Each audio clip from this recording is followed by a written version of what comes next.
my pleasure to introduce Phil, and I am going to basically read from some of his bio because there's so much good stuff here. I don't want to leave anything out. Phil basically has had a life of public service, and that began as a teacher after he had received an education degree and a minor in social studies at Kutztown, and followed by a master's. He taught at Whitehall for 40 years, and he not only was a teacher there, he was the head of the social studies department, and then he was named. Oh wait a minute, let me back up. He was a girls basketball coach. I can't forget that because I remember that. He was a girls basketball coach at a time when he made sure that the girls had equal access to equipment and training facilities, which I remember those days. He's also a member of the Lehigh Valley Sports Hall of Fame and the Whitehall Hall of Fame. He not only was a great teacher, and my kids have had some friends that went to Whitehall, and when they're in the house here, they're always telling you, oh, Mr. Armstrong was our favorite teacher. You know, he made it fun, he made it interesting, and you always knew how to set up for a test, which I know will bring a chuckle to and he was also, which if you were ever in education, you realize this is really pretty big. He was selected to serve as a secondary ed chairperson for the Middle States Council on Social Studies, where he worked to develop a standardized exam for social studies, which I know required a lot of work on his part. And after retirement, he didn't stop there. He was appointed to the Whitehall Board of Commissioners, and he was elected by his peers to be the board president. In his leadership role, he was able to reduce local garbage tax, hold the line on all forms of taxation in Whitehall. The township now has a capital plan to replace needed emergency services equipment and a fully funded police pension system, which if you know anything about municipalities, those are two real big costs that they're always struggling with. He remains an active member of his community. He serves on the board of directors for the Whitehall Chamber of Commerce, the Whitehall Lions Club. He was recently appointed to the Board of Trustees of Kutztown University and the Board of Directors of Penn State Lehigh Valley, which makes me very happy as a teacher, former teacher, to see that they actually put teachers on board to help them. Phil has 3 children and 5 grandchildren. His children are all following in his footsteps. They're very successful. They all have very interesting careers. And one other thing I want to say about Phil that isn't in his bio, which is very true, from the beginning of his term as county executive, he made a promise to work in a very bipartisan manner. And I have witnessed that. I have been to a number of commissioners' meetings, and this starts at the top. And it's very, very satisfying to see the commissioners at work. I have never seen the Lehigh County commissioners work so closely together. Even if they argue or disagree, by the end of the meeting, they're basically shaking hands and saying, let's go have some coffee, which we can't expect anything more than that. And I think that starts at the top. And I give Phil a lot of credit for, as he says, making sure we understand that all of our community problems are not partisan. So with that, I am going to introduce you to Phil. Most of you know him, and there you go, Phil. Well, thank you very much. And when you say problems aren't partisan, just recently I was asked to join a county group that meets once a month. 25 counties throughout the United States are represented. We are the smallest county on that group. We met last week with we call him Mayor Pete because he's not yet the Secretary of Transportation. But it was just unbelievable to sit there and watch and listen and talk with people from Miami, Seattle, Los Angeles, Albany, Pittsburgh, and to hear that their county problems were the same as our county problems. It does not matter where you are in this country. We all have pretty much the same problem. We talked about the safety problems with our infrastructure repairs, the breaking of supply chains, trucks, and this wasn't even an Upper Mac or Macungie, about trucks getting off highways and going through local municipalities. So I'm really proud to just be able to join this new organization to help Lehigh County find out what's going on and What are the grants out there? And actually, I found out Friday we're hoping we can get an $11 million grant now for rent assistance that came from something on that. But what's going on in the county, I guess, is my topic of today. I would start by, I just finished taping the TV show Business Matters. And the last thing they asked was, what about the future? You know, before I go to the past, what I think the past, this last year and COVID has taught us. I brought into this term cooperation, working together, but I think COVID has made it even more. I think we have learned to work with business, labor, government, putting things together. And by doing that, we have solved problems. We have kept this county going all through COVID. We have not laid off one employee. We came up with a budget this year that did not raise taxes one penny. We've kept the line. And that's because all of the people involved have been working together. And I think that's, I'd like to say, after seeing what we all witnessed last week, the symbol of what's going on locally. You know, everything I think starts locally. And if we can show a good example on this level, it's going to then go hopefully and spread. So what I'm proud of, what have we accomplished locally? Well, we got a bipartisan board to agree on a 4-story wing expansion on Cedar Brook, which is going to be a $40 million project. We got that passed when it was a majority Republican board, but we're able to work that out. We're going to do $500,000 worth of repairs in the HVAC system in the older parts of Cedar Brook. I think it's important when many counties have been selling off their senior homes that we're not selling off, we're improving and adding, because we have to be the safety net for that vulnerable piece of people, well, group of people, that when they get to that point in their life, they know that there's something there that will take care of them. I think that is very, very important. When I ran for election, I said I was a firm believer in keeping the county home and making improvements. We've also, in the last year or two, joined up with the United Way, and we are now an age-friendly community because, as you know, we are an aging population. However, Lehigh County is also a growing population, a diverse population. So we've had to look at other things to help those areas. In my budget last year, and then extend it this year, we've added a social worker into our public defender's office. We've increased that this year and are going to hire a second one. We've hired a full-time interpreter. We are now going to have 3 people in the county office that can speak 2 to 3 languages to help us out with the things that are going on. I mentioned that when I came in, I wanted to do some reform. And I think in every budget, at every meeting, we're creeping along that way. I don't want to go from A to Z. That I think is impossible. I think you listen to the other side, you work with the other side, and then you come up with these compromises. We've had some problems, as you saw in the paper, with the jail and COVID. So what I did, I met with the guards, I met with the guard unions, but I also brought in the warden and the director.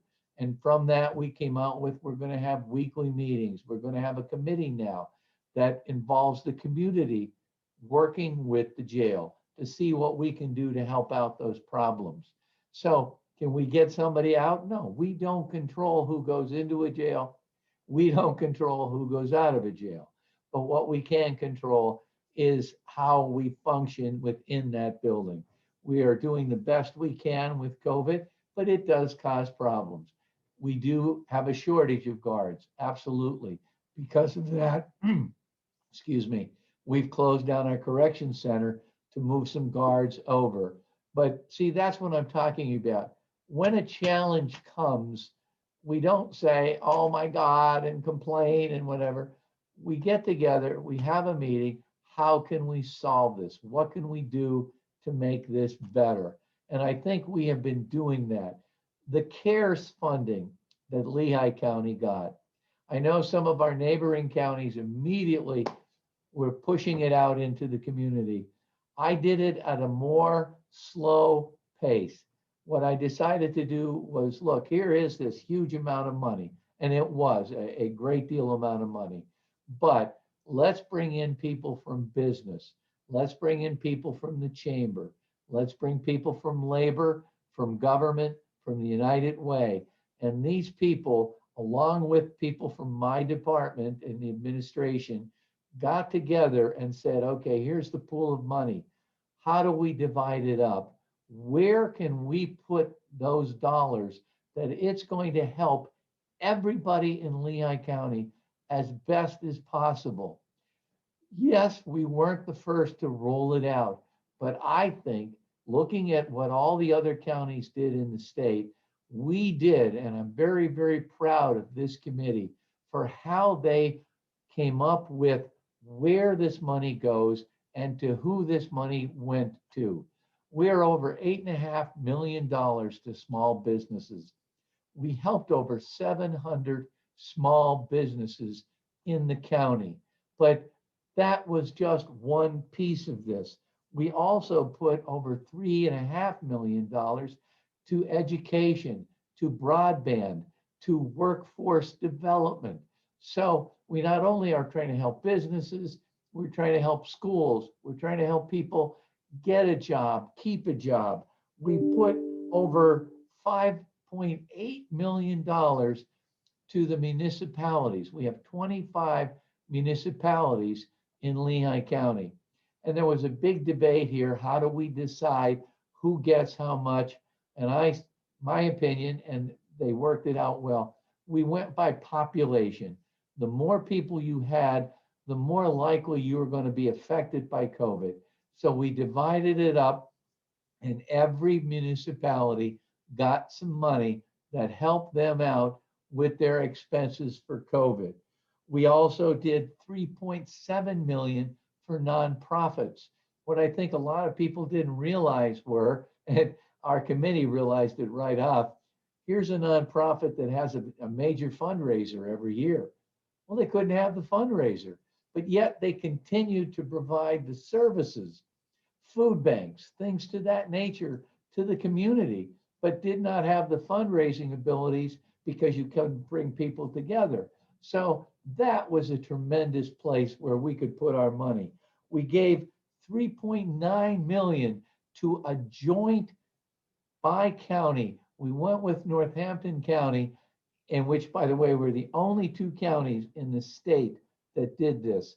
We met with Senator Brown and Senator Boscola, and Mr. McClure and I, we all got together, put a lump money in for the airport, for Atlanta, for our tourist attractions, things like the Da Vinci Center, the Art Museum, Arts Quest, things where we all benefited from, Iron Pigs, all these things that we wanted to keep going and not lose in Lehigh County.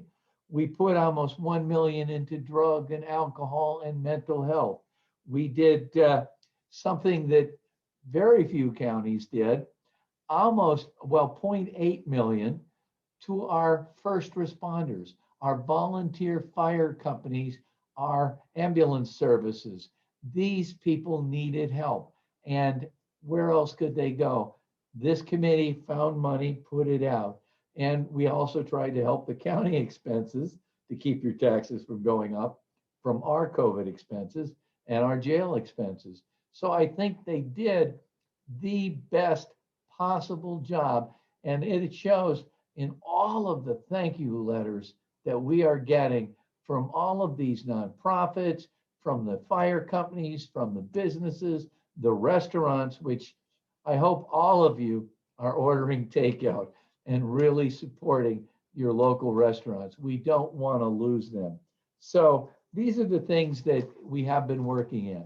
Now, I'm sure you all saw with this election in November, Lehigh County, it took a while to count the votes. We did not certify till Friday. I got yelled at by both parties on Wednesday at 4 o'clock. I sent the people home to get a good night's rest. They had worked 36 straight hours, and I thought it was time. But the new way of voting by having mail-ins and having drop boxes did create new issues. We had people who would vote being citizens in Northampton County and drop their ballot off in a Lehigh County drop box. They never did anything like this before. And vice versa, we had Lehigh County voters dropping off their ballots in Northampton County. We had people who signed up for mail-in ballots in the primary and had checked the box that they'd want to continue to get a mail-in ballot. When they got the mail-in ballot, they said, no, I want to go and vote on election day. And then when they went, we'd have to give them a provisional ballot to make sure they didn't vote twice. So that even caused more headaches in our voting department. But what I'm very, very proud of, not one vote in Lehigh County was challenged. Every vote, every provisional ballot that was opened up with a Republican and a Democrat there watching, not one was challenged. So we might have been a little slower, but by law, Act 77 says you are not allowed to open that ballot till that morning. Now, some people interpreted it that you were not allowed to count them till that morning, but the law clearly states opening. So if you're going to open up 95,000 ballots on election day, yes, the machine, we had 2 new super machines we purchased, open them up, no problem. But now you need a person to take the ballot out, straighten it out. And yes, we also bought a brand new super counter, 1,000 every, but the time is the takeout, unfold, and put it into the machine. That takes time. And we are looking at maybe ways that we could have a bigger room next election. We're hoping people like the League of Women Voters will definitely get the word out to the state that let us open them up early. That would be a tremendous help. We love the drop boxes. They worked well. The mail-ins worked well. But again, we had a problem with the post office. The night of election, 8 o'clock at night, when the polls closed, at 5 to 8, down in the lobby of the Lehigh County Government Building, a poor woman from the post office was walking in with a huge stack of ballots. Now, got them in at 5 to 8, and I know you could still have a couple of days later, but that was a court case yet to go. But they got there at 5 to 8. But when you looked, and I took them right downstairs, there were ballots in that set of mail. Now, not many, but some from Maine, Missouri, Colorado, clearly, addressed.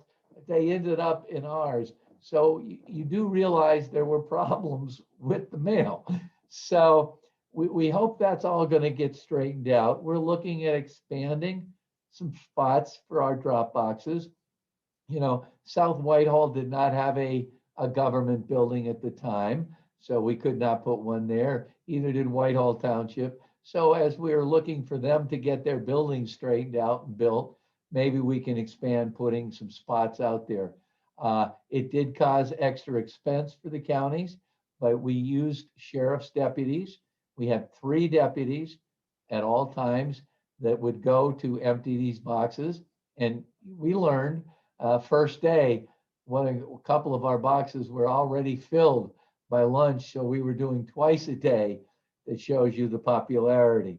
And I like the fact that we use sheriff's deputies. we did get some complaints about that they might be intimidating to people, but I thought that was the most secure way of doing things. Also, some updates. We are doing a large reconstruction effort at our old county courthouse. It was at the point it really needs repairs, or they would be bulldozing it.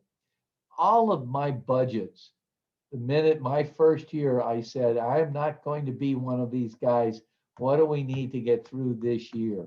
I put in a 5-year plan. So every year we're looking 5 years down the road. That I think it's been done in the past here at Lehigh County. Okay, we won't raise taxes. We won't raise taxes. We won't. Oh, now we're going to raise them. 70%. I don't want to be that kind of person.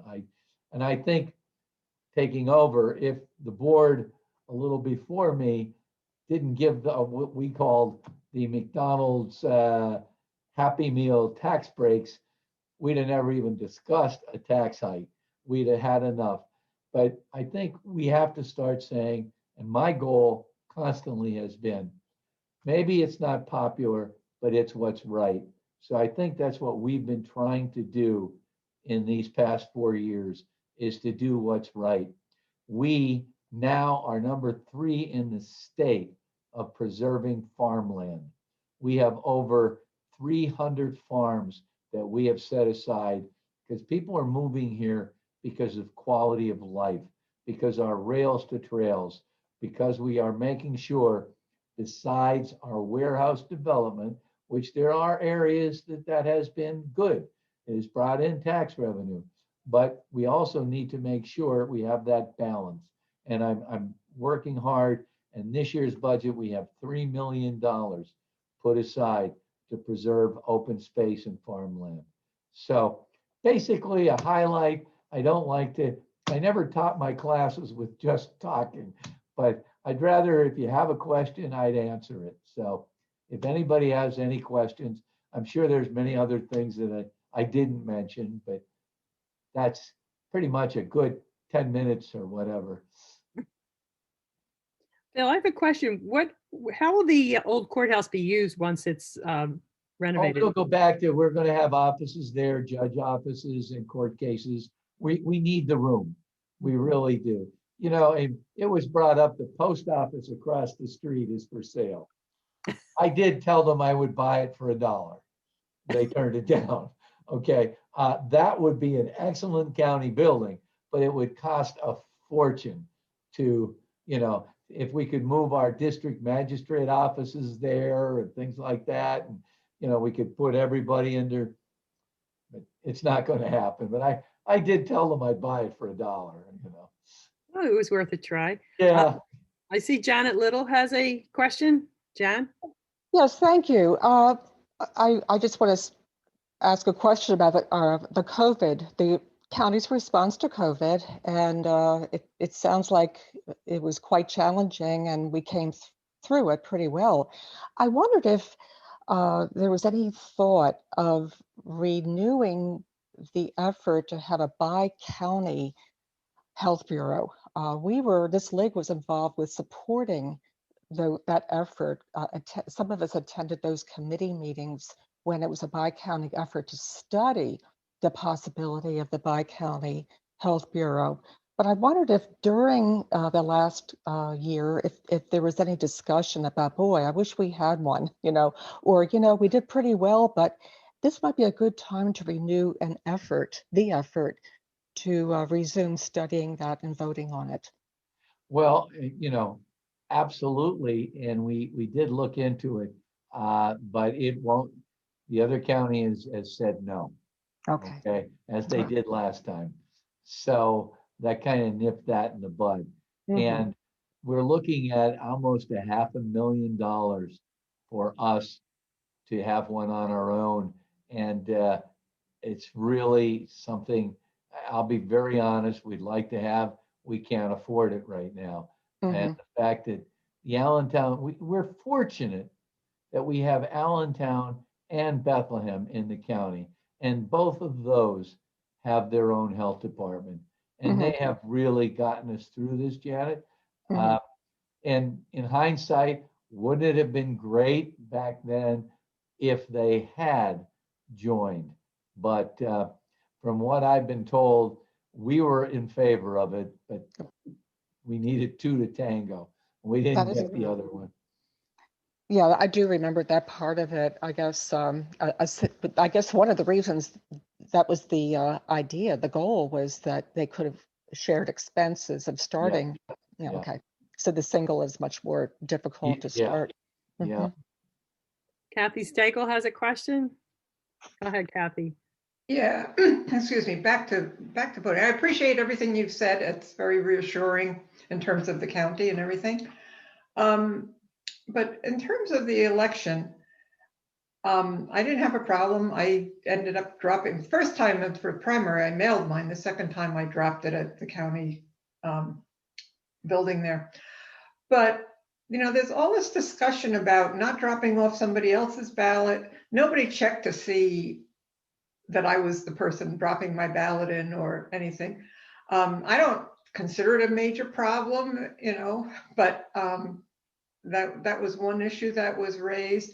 And the other issue I think that was raised was the security of the drop boxes. And I know the county, you know, is a slot in the wall. I assume there was some kind of security camera watching it, but you know, the other ones, I mean, Emmaus, I guess it was inside Borough Hall, but whether somebody was supervising that or not, I guess that was one of the big things that blew up in this whole fraud thing, is that, you know, anybody could have been stuffing the ballot box or whatever. So, well, great question, Kathy, and I will answer that with, that is why every one of our drop boxes, including before we put that drop box in Emmaus, we went to Emmaus Borough Hall and set up a camera system.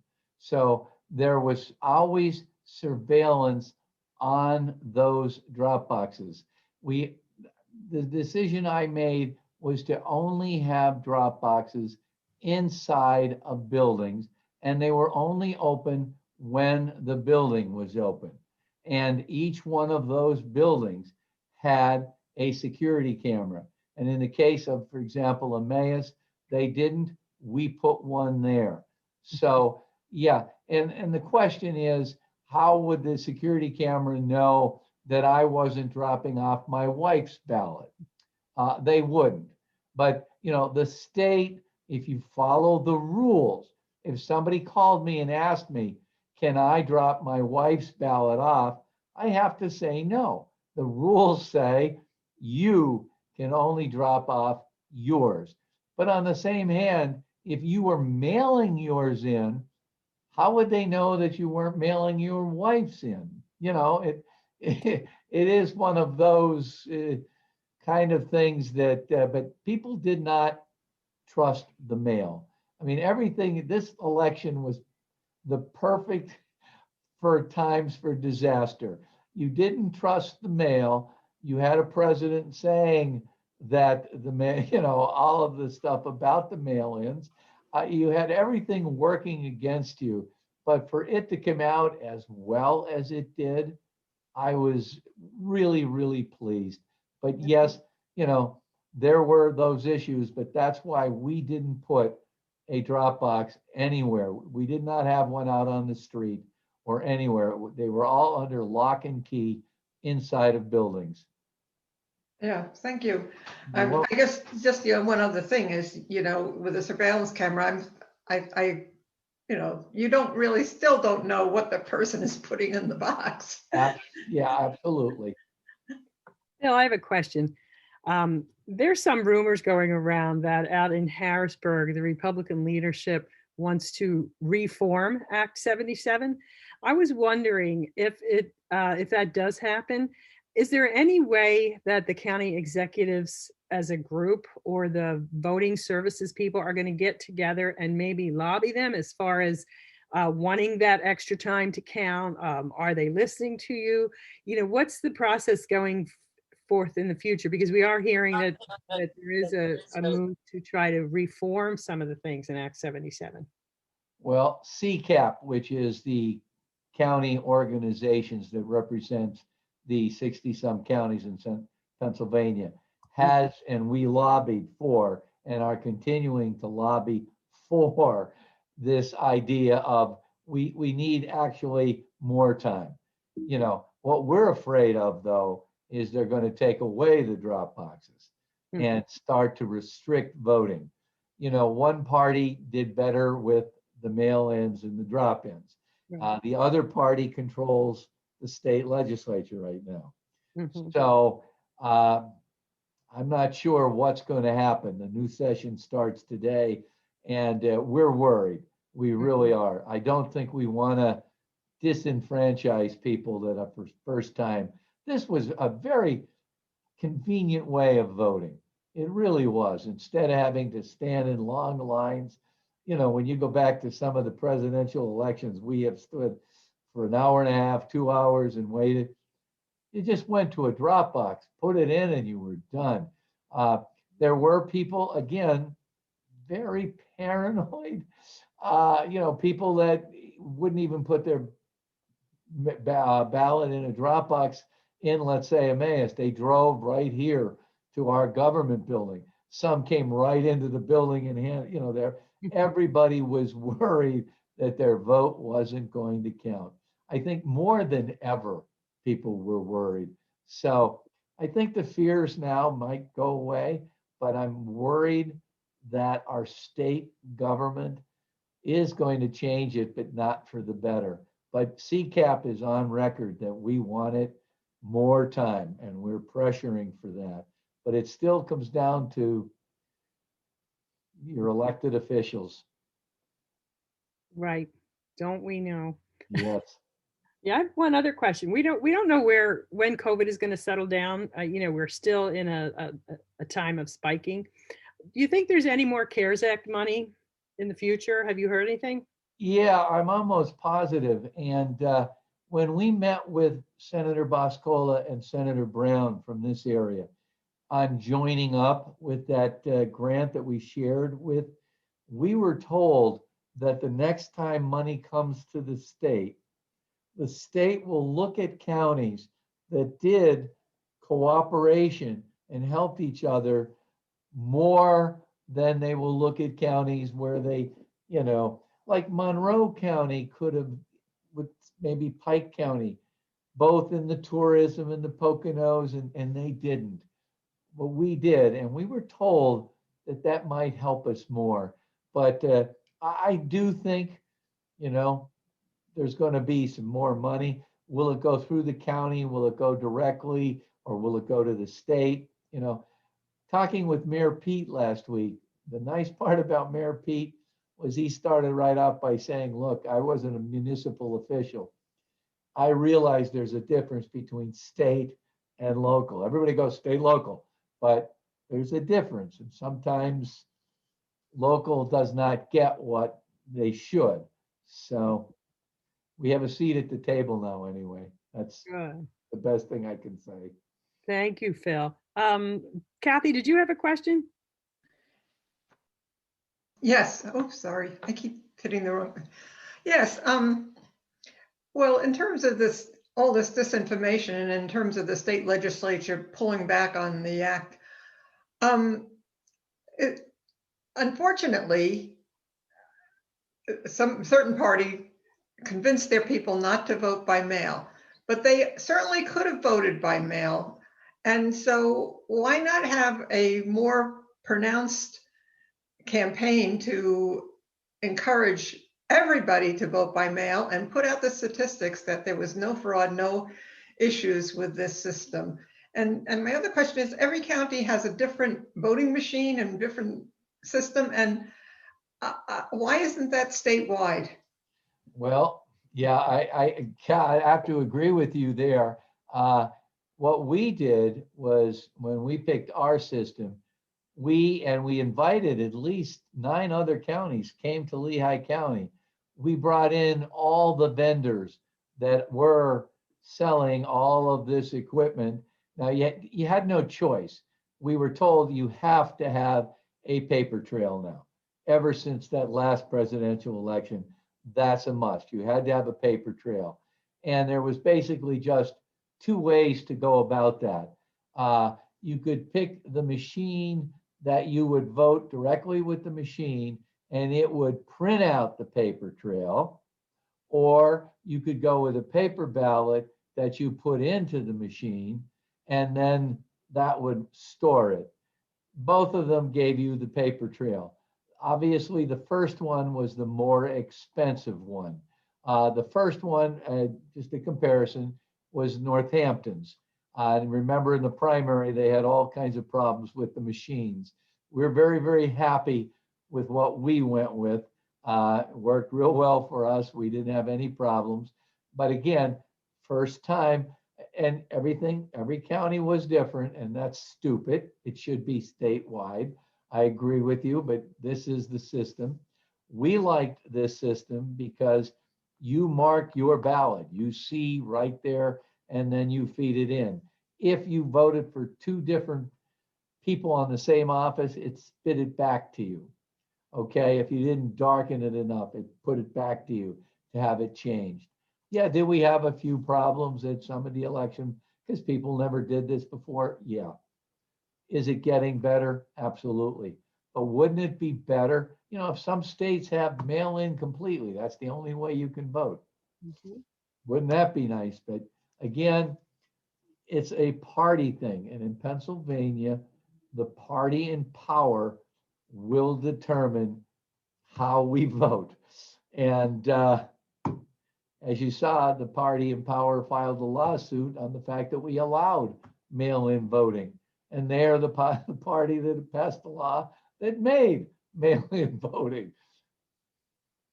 So I'm not sure sometimes what happens, but I'm hoping that they're going to expand the drop box idea, but I do think they should be in secure areas because of the problems you brought up earlier, keeping people from just throwing things in there. But my number one wish is let us open them. We took from Tuesday to Friday to certify the election. So how about giving us 5 work days prior to election day? If not to do anything else, just to open them up and get them ready. Wait till that day to count them. I have no problem with that. Just let us open them up prior. That would be a big help. And there are other questions? Okay. Phil, as usual, I want to thank you. That was very informative. It's really nice to know what's going on in our county. I thank you for giving up your time again. You are a good friend of the league. You never say no. And I think we are much more knowledgeable now about what has been going on in the county. And I think you can trust us as things change during the year. We have a great group of people that are doing voter education in our league. And I think you can really depend on us to get the word out. Just let us know what's going on and we will do our best to get it out to as many people as we can. If I could add, Mary, on that note, in February, we will be sending out a letter to everybody who had checked that they want a mail-in ballot. Okay. Now, some people are actually as to even send an email and a text, and at a certain point, you can only do so much. But you will be getting, those people will be getting letters. Do you want to continue getting it? Do you want to not? Whatever. So we're going to do our best, and we'll put it in the paper. But there's a large population you just never reach. Right. Don't we know? Well, with that, I'll turn it over to Molly. And thanks again, Phil. You did a great job. Molly. Yes, thank you. Thank you. It was most informative, and it's always good to hear from you. I don't have too much to pass on to you. Legislative interviews are coming up. I will send an email out. We do have some new legislators, certainly in the district that I live in. We have a new legislator that's in the House. So I hope that some of you will be willing to go out and interview the legislators, and I thank the people that did it last year. It'll be different this year because of COVID that interrupted our legislative interviews last year because you weren't able to go and see the legislator. And that may be the same this year. It may have to be done by mail. Other than that, we will I'll send out news on anything else that's important. And thank you for coming. And we'll see you again in February. Okay, thank you, everyone. Thank you. Bye-bye. Thank you. Bye-bye. Bye-bye.